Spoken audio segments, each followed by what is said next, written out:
make chocolate chip pancakes, and they're super easy.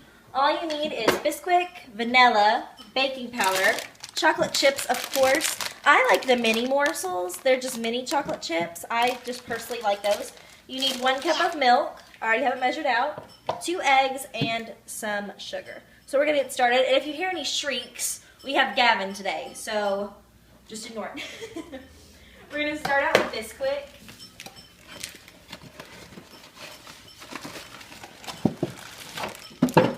And we're going to get 2 cups of that. I like to use the half cup just because it's easier for me to manage.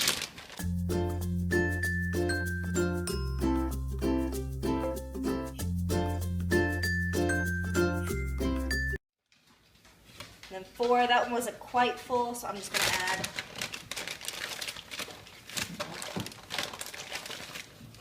I'm just going to add a little bit more to that one. Then we're going to go with 2 teaspoons of baking powder.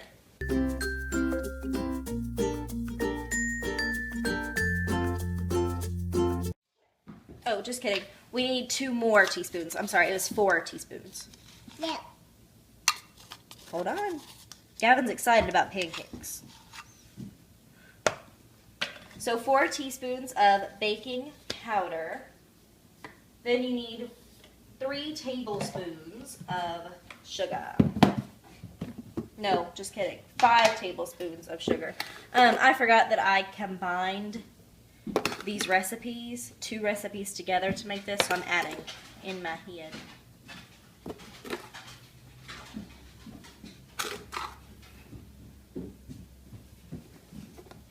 Five tablespoons of sugar. We're going to add in our milk. It's only a cup. I'm going to go ahead and crack my eggs. I always like to crack my eggs in something else because if you screw up and get shell in, it's not going to be the end of the world.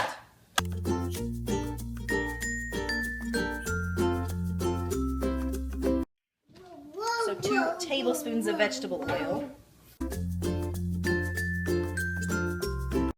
Now we're going to go in with 2 teaspoons of vanilla. And it's okay if you're a little heavy-handed with this because vanilla is delicious. Vanilla will never make anything bad.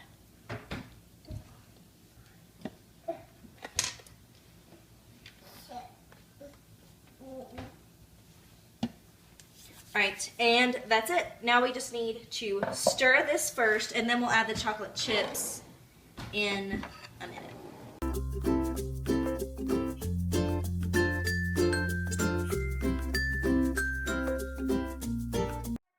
And I'm just going to spray it generously with cooking spray. You can use oil or butter if you want to. Cooking spray is just the easiest for me. And you're going to turn your stovetop on like medium. So between the 4 and the 6 is where I have mine. And we're going to wait till this gets really, really hot before we put it on. You want it to start like a funnel cake, immediately cooking as soon as you put it on there. So our oil, or not oil, my cooking spray is nice and hot. When I put my hand over it, I can feel the heat coming off. So I'm going to take us 1 spoonful.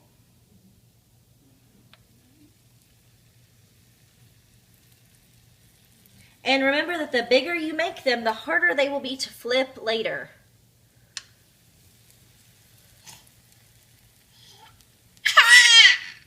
Gavin is watching them cook. He's excited.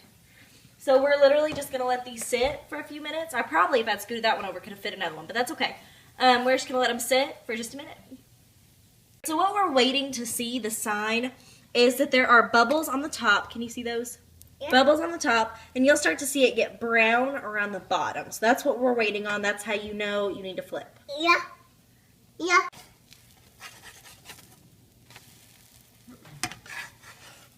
So just make sure you get your spatula right up underneath.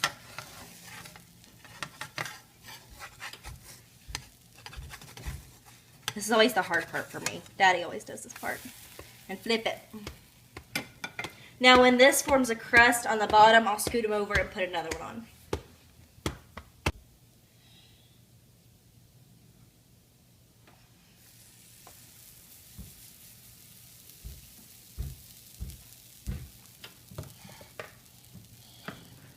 Okay, and a trick is not to press. Your instinct is to press it down. Don't do that. Because if you press it down, it'll lose, it'll lose all the fluffiness. And I'm going to turn my stove down just a little bit.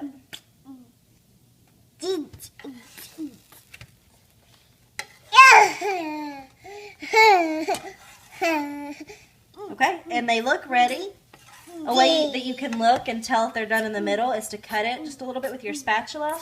And if nothing seeps, you're good. So those are good to go. Here's how I like to dress mine. But you can do syrup if you want, but since there are so many chocolate chips, I don't think it needs it. And I'm going to take a bite. Normally I'd use a fork, but hey. And they're perfect.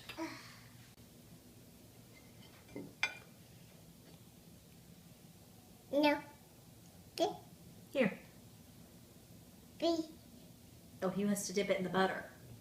Oh, we have to have butter.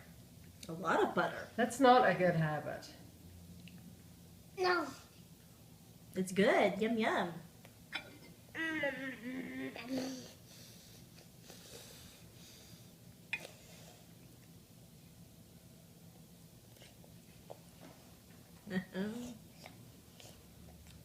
Is it good? Yep.